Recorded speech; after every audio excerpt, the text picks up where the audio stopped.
Britain, a land of tradition, of sacrifice and of quiet strength, and a land built in no small part by immigrants. You probably didn't expect me to say that.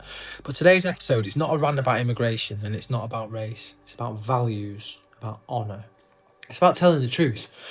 That immigration has made Britain stronger when it was done right, and by that same token, when done wrong, could destroy us. And I speak as a man whose own family has come from overseas. My grandfather came here from Ireland after the Second World War. But he came here to contribute, not to complain. Didn't expect Britain to start changing for him. He changed for Britain. And that's the difference. That is the line. So today, we're going to honour all of the immigrants that have helped build this nation. And we're going to confront the harsh reality of those that now want to tear it down from the inside. But worse still, how their presence is being used by our own government as a Trojan horse to bring in mass surveillance and control. My grandfather, he came here from Ireland after the war. Like many others, he came to Britain that had been bombed to rubble. A Britain that was being, at that time, held together by ration books, grit and faith. But he came here not with demands, but with his hands ready to work. He laid bricks, he paid taxes, and he raised a family with discipline and a belief in this country. And he taught us all to love Britain because Britain had given him the chance. And that story, my story, it's not unique. Millions of working class immigrants like him helped to build this country from the ashes of war. Not by waving the flags of foreign nations and not by marching in the streets screaming about oppression, but by quietly, faithfully joining something bigger than themselves. And that's immigration done right. How about we think about the Windrush generation? Thousands and thousands of men and women from across the Caribbean who came here to work in Britain's hospitals, transport system and industry.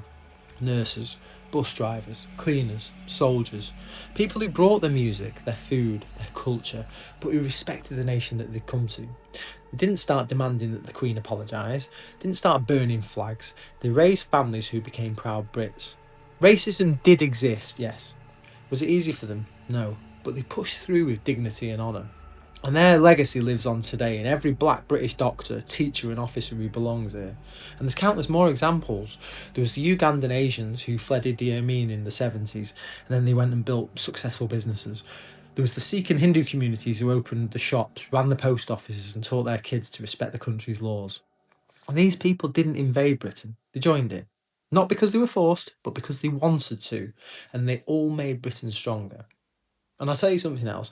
If you want a real world example of how people from different nations, religions and backgrounds can come together for a greater cause, look no further than the British Army. I served alongside incredible men and women from across the Commonwealth, African soldiers, Fijians, Nepalese Gurkhas, South Africans. There was Muslims, Sikhs, Hindus, Christians. Every single one of them was willing to lay down their life for the man next to them. Not because they looked the same or they prayed the same, but because we shared a common goal, service, loyalty and honour. And that's what unity looks like. Not forced diversity, not quotas, not people being imported and told to resent the very country that they've arrived in. No. Real unity is when men and women from a different background choose to fight for the same values. And that's the difference. There's a reason why these groups could integrate. And it wasn't because of skin colour. It was because they all shared, or at least respected, the values that underpin this land. British culture, it's made on Christian foundations. And it's not the surface level sort of religion that people roll their eyes at nowadays, but real Christianity, sacrifice, service, honour, forgiveness, family. And you don't even have to be religious to appreciate it. But these are the values that allowed the Irish Catholics, the Caribbean Protestants, the Asian Hindus and Sikhs to all find common ground. And they respected Britain's traditions because they saw something worth respecting. Now though, something completely different is happening. In recent decades, immigration has just changed. It's not about joining Britain anymore. It's about replacing Britain. Uncontrolled, rampant, tens of thousands pouring in every month. Many with absolutely no intention of integrating, and some with open contempt for British law, culture and identity. And we see the consequences. Grooming gangs in Rotherham, honour killings, Sharia patrols, police too afraid to intervene, British veterans sleeping on the streets while illegal migrants are staying in 4-star hotels. This isn't compassion, it is insanity. And we're importing resentment, not revival. If you speak out, you're branded a racist, a bigot or far right. I'm not going to stay silent anymore because I remember what this country was like and I still believe what it can be. They're using our compassion against us. The media, the NGOs, the political class, they're all weaponising our guilt. Diversity is our strength.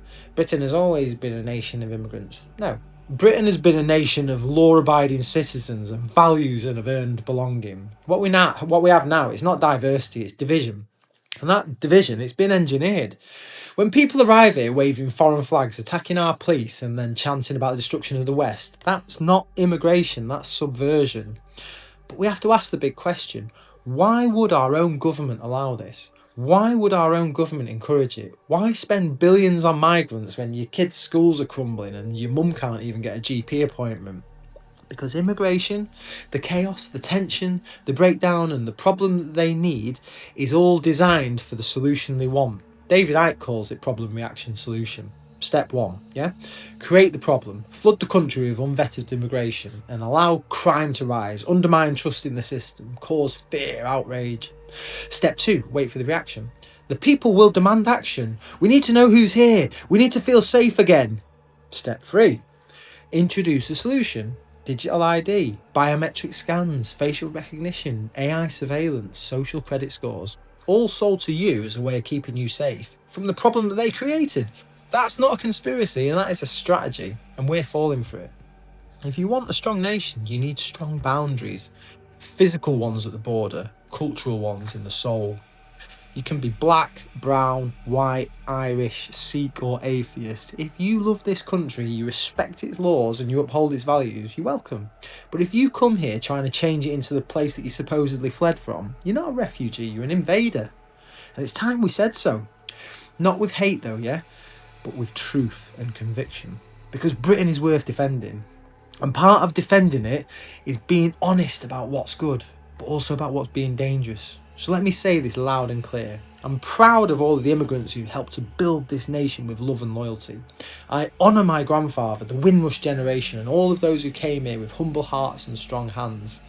But I will not stay silent while this land is dismantled by those who hate it, or those that are using their presence as a weapon against us. And you mustn't stay silent either. Speak up, share this message and call out the lies. And it's not because you hate others, but because you love your country. We're not a nation of racists, we're a nation of sleepers. And it's time you woke up. It's not about race, not about borders, it's about values. We can be a nation of many colours, but only one heart, faith, freedom and family. This is a nation of sleepers, and I'm Loz. I'll see you next time.